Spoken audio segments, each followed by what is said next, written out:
এখানে আমি আসলে এই চেয়ারটা আমার আসলে খুব একটা ইম্পর্টেন্ট না। ইম্পর্টেন্ট হচ্ছে আমি কত ভালো কাজ করতে পারি, কত নলেজ আছে সেটা আমি এখানে শেয়ার করতেছি। যদি দেখি যে না করতে পারছি না, আমার মনে হয় যে এখান থেকে আমি কুইট করে চলে যাবো। আপনি যদি শুধুমাত্র যেহেতু উনি গ্রাউন্ডস ডিপার্টমেন্টের গ্রাউন্ডের কথা বলেন, এই দুইটা মাঠে খেলা চালু করা খুবই সম্ভব। আমার কাছে মনে হয় যে আমাদের ভালো কাজ করতে হবে।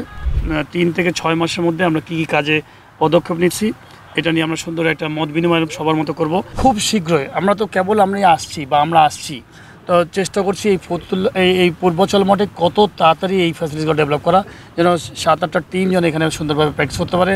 আপনি যদি দেখেন না, এখানে 3টা মাঠ, এবং আপনি যদি ফতুল্লাতে যদি 2টা মাঠ রেডি করতে পারি, এবং ওই সেন্টার উইকেটের বাইরেও প্রচুর উইকেট বানাচ্ছি, যে উইকেটগুলো আপনার অনেক টিম প্র্যাকটিস করতে পারে, তাদের আর ওই জায়গাগুলো থাকবে না, ওই যে মাঠ নাই, উইকেট নাই, ওই প্রবলেমগুলো থাকবে না আমার ধারণা। বিকজ এইখানে যদি দেখেন কত জায়গা পড়ে আছে, এখানে 20-25টা যদি উইকেট বানান, আপনার ওই ফতুল্লাতে যদি 8-10টা উইকেট বানান, তো প্র্যাকটিসের জায়গাগুলোর প্রবলেম হবে না।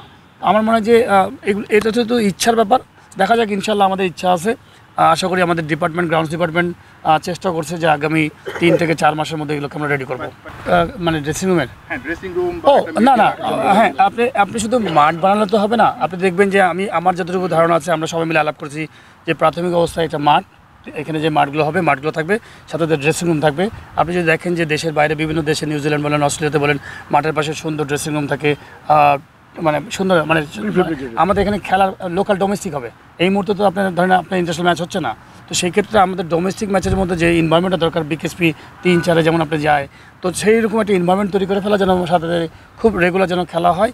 আর আপনি বলছেন যে অনেক মানুষই আসলে আশা দিয়ে যায়, এটা স্বাভাবিক। আমরা দেখেও আসছি বিগত 30-40-15 বছর ধরে যে বিভিন্ন মানুষ আসে যায়। দেন আমাদের মতো মানুষজনই অনেক খারাপ। আমি আপনাকে বলি অ্যাজ এ ডিরেক্টর, যে আমাদের মতো মানুষ এই ক্রিকেট বোর্ডের বিভিন্ন রকমভাবে মিসইউজ করে গেছে, এই চেয়ারগুলোকে মিসইউজ করে গেছে।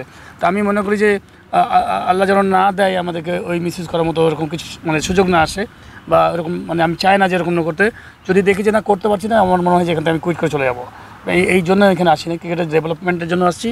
যদি দেখি যে না 3-6 মাসের মধ্যে যদি আমি ভালো কাজ করতে পারছি না, তো মনে হয় যে আমার দ্বারা এই কাজ হবে না, তো অটোমেটিক চলে যাবে। এখানে আমি আসলে এই চেয়ারটা আমার আসলে খুব একটা ইম্পর্টেন্ট না। ইম্পর্টেন্ট হচ্ছে আমি কত ভালো কাজ করতে পারি, কত নলেজ আছে সেটা আমি এখানে শেয়ার করতেছি। বাদবাকিতে আমাদের গ্রাউন্ডস ডিপার্টমেন্ট আমাদেরকে কতখানি সহযোগিতা করবে সেটা ইম্পর্টেন্ট।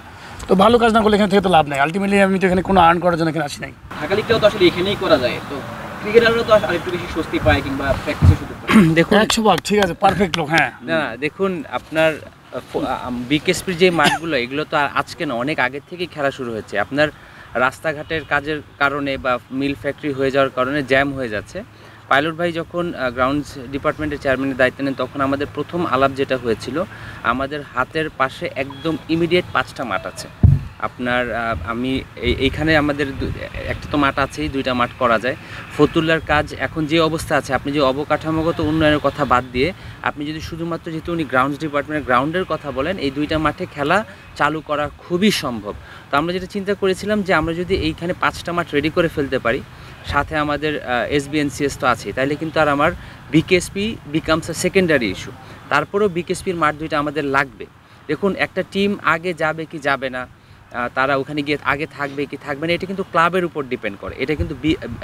এটা কিন্তু আসলে বিসিবির উপর ডিপেন্ড করে না, এটা ক্লাবের অ্যারেঞ্জমেন্টের উপর ডিপেন্ড করে। কিন্তু বিকেএসপিতে 2টা, এখানে 3টা, 5টা, ফতুল্লায় 2টা, 7টা এবং মিরপুর, এই 8টা মাঠ যদি আমাদের ধারে কাছে চলে আসে, তাহলে আমাদের শুধু কিন্তু ন্যাশনাল টিম না, শুধু প্রিমিয়ার লিগ না, শুধু আমাদের এখন আমাদের national team, A team, tigers, HP, under nineteen national team, women's national team, women's under, এরকম 8টা-9টা স্কোয়াডই আছে, যেটা বিসিবি পরিচালনা করে। আমাদের প্রচুর ফ্যাসিলিটিস দরকার।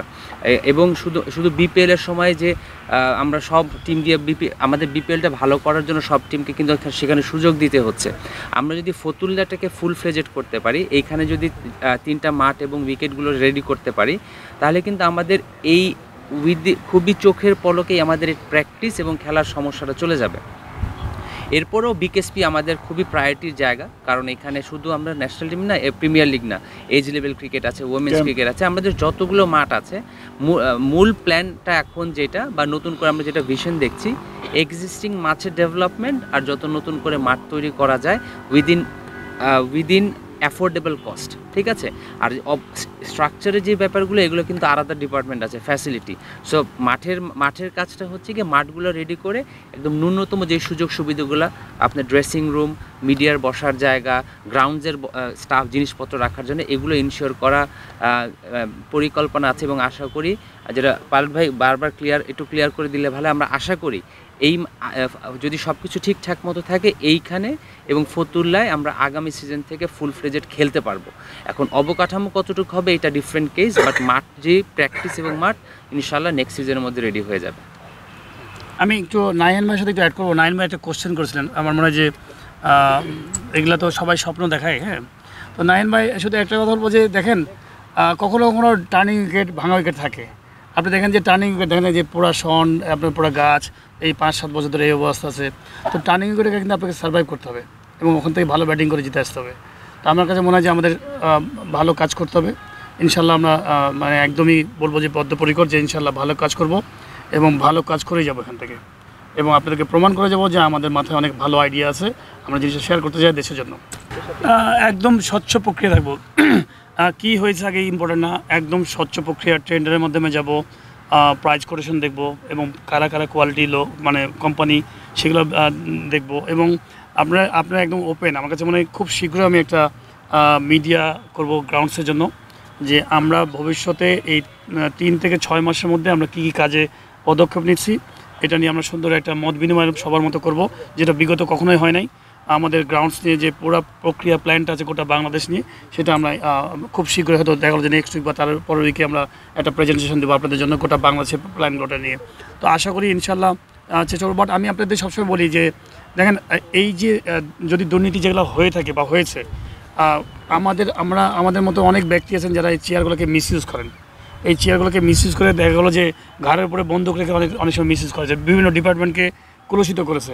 তো এই কলুষিত ডিপার্টমেন্টগুলোকে আমার কাছে মনে উদ্ধার করতে হবে। আপনি দেখবেন যে বাইরের থেকে আমরা অনেক মানুষই আসছি, শুধু খাই, মানে বিভিন্ন রকম শুধু চিন্তায় থাকে, নেগেটিভ চিন্তা, যে আমি কী করে ওখানে এই কাজটা করবো, ওই কাজটা নিবো, কী করে এই চিন্তা করবো। এইখান থেকে আমাদের উদ্ধার হওয়া উচিত। এবং আমাদের ডিপার্টমেন্টে অনেক ভালো ভালো মানুষ আছে, সৎ মানুষ আছে, তাকে সৎভাবে সুন্দরভাবে আমার কাছে মনে হয় যে আমরা যদি চালাতে পারি ইনশাল্লাহ এটাকে সুন্দর একটা গতিশীল করা যাবে এই ডিপার্টমেন্টগুলোকে।